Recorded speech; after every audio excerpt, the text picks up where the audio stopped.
the Princess of Palawan, flanked on the west by the South China Sea and on the east by the dazzling Sulu Sea. Puerto Princesa, named to commemorate a daughter of Spain's Queen Isabella, is one of the largest cities in the Philippines. It's officially the cleanest city in the entire country. A sparkling jewel that inspires the rest of the planet to set brave goals in preserving the environment. Decades of government effort and support have made Puerto Princesa sparkling and pristine.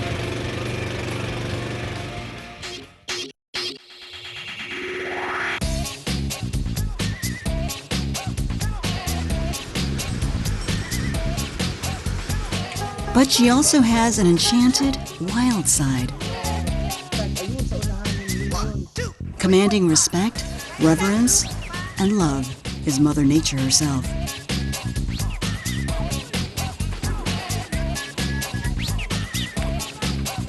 We took a cruise on Bakungan River for a glimpse of over 380 hectares of protected mangroves.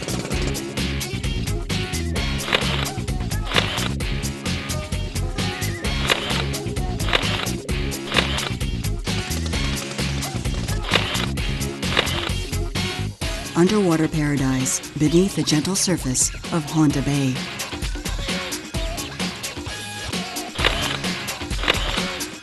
Took a magical paddle boat ride in the dark of night on Iwahig River, home to colonies of fireflies. And stepped into Iwahig Prison Farm, where doors and gates are open to the outside, and men live productive lives as they await re-entry into the world.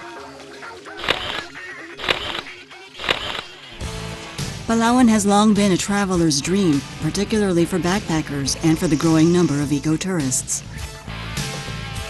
And for the photographer, it's a paradise of vibrant hues, faces that tell tales. I have an incurable case of wanderlust, and my camera travels where I go.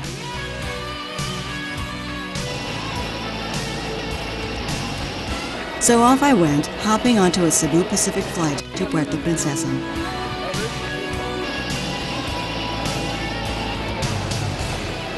Over a few short days, I explored Puerto Princesa as a traveler and through my camera.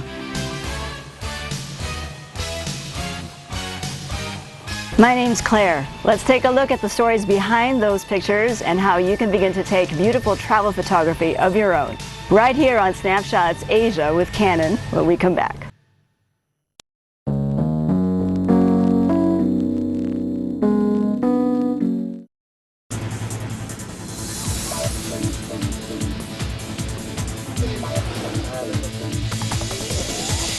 Landscape photography is a great way to break into travel photography. Take a look at the many faces of the planet, its plant life, the light, the sky. To take landscape photos that are breathtaking, respect for nature is important and helps you see things differently. On the island of Palawan, the concept of green living started many, many years before the rest of the world made it such a catchphrase. The people here live and breathe the mission of preserving Palawan's crystal clear waters and its rich ecosystem. We toured mangroves in a cruise on Bakungan River. I understood quickly the passion and reverence the locals have for the river and its biodiversity, and met people like Agustin Mapa, who take pride in lending a hand to nature's forces.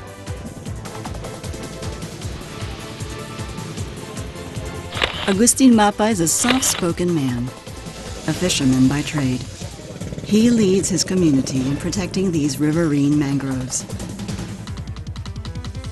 There are 380 hectares of various species of these trees that survive in salt water, providing a sanctuary for birds, fish, and the locals themselves.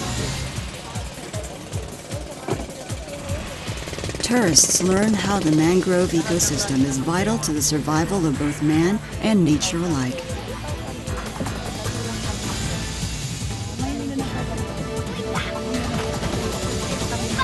At the same time, each mangrove river tour benefits 14 households.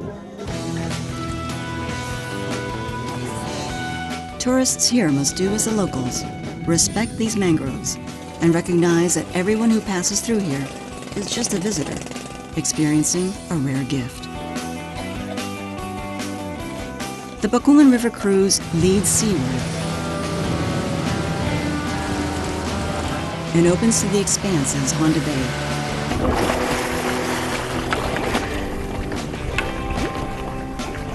We spent the afternoon island hopping. Honda Bay sits 10 kilometers north of the city.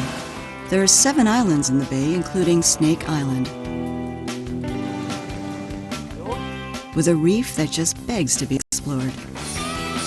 It's a magnet for backpackers and eco-tourists after an authentic, rugged experience.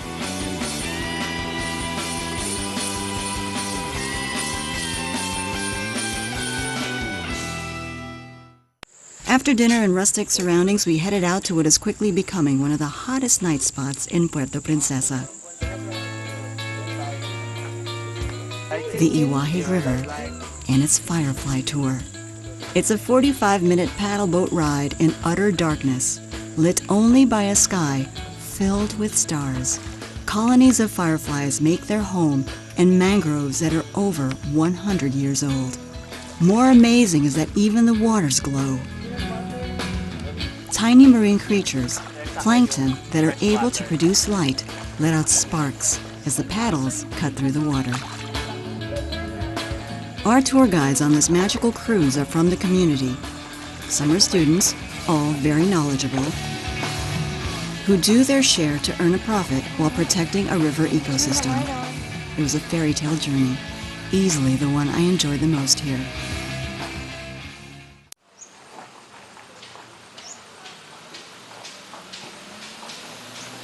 No travel photographer's portfolio is complete without photographing people.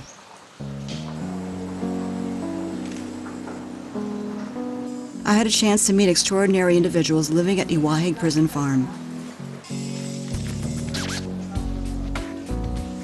Set up in 1904 as a solution to overcrowded correction facilities in Manila, there are no fences here.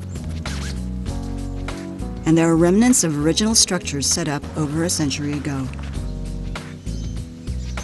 Men wait for freedom with a view of the outside and spend years in a peaceful community learning a trade or selling handmade trinkets. A few of the inmates shared their stories with me and rewarded me with the favor of posing for pictures. The trick to good travel portraits is simply just get to know the locals and listen to their stories.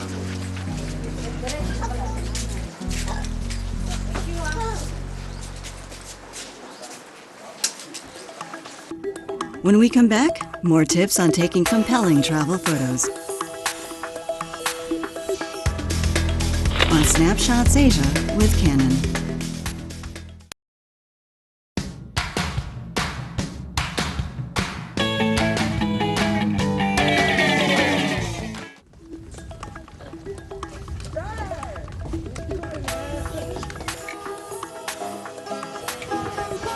When traveling with a camera, spend some time looking around. Ask yourself, what do I want to shoot? And how can I make my pictures look different from the other photos taken by travelers? Take your time and move around. Experiment with different angles and don't forget to move in close. Here's how I approached my subjects, by taking my inspiration from the places themselves. What struck me most about the Bakungan Mangrove River cruise was the passion and the power that the people felt as caretakers and stewards of the environment. They really believe that they have a special relationship with the land, with the trees and the mangroves that grow there. So I wanted to capture that. I wanted to capture what a relationship looks like, the relationship between man and the land. And so I got to know the president of the association, and he allowed me to take his photograph after that. The important thing to remember about photographing people is to get to know them first and to establish a rapport with them. That way you're able to capture a more sincere photograph. And it's people being themselves, and there's a story in every face. So this is what I hope to capture while I chatted with the president, Agustin Mapa. And he told me the stories of how they planted mangroves and helped it grow to over 300 hectares of protected land. And I wanted to capture that passion, the relationship he had with the environment.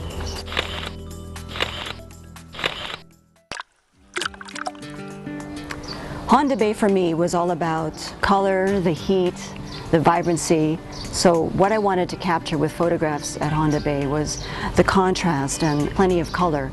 When I think of Palawan and when I look at those photos later on, I want to see a lot of blues, the contrast, and I think those colors are what I'll remember most about this trip to Palawan.